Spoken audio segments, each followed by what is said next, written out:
Costa Rica isn't alone. All of Latin America is getting swept up in the superpowers' Cold War. The whole ideological split between East and West.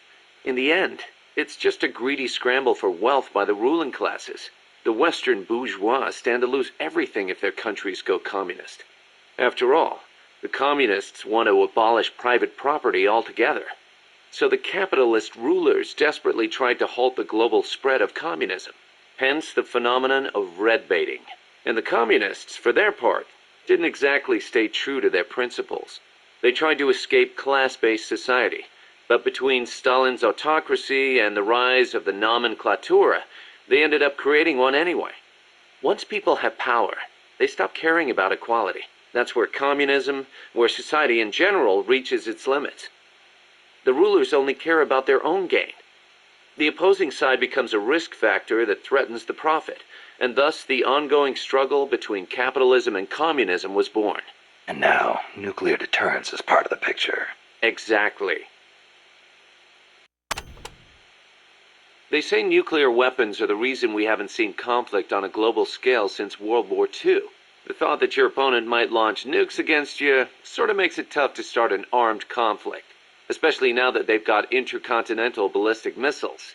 Nowhere is safe. Of course, all that has caused military expenditures to skyrocket. Well, the only way to ward off a preemptive strike is to flaunt your own nuclear stockpile, and that's caused their numbers to increase exponentially, not just with regards to destructive power, but in terms of targeting technology too.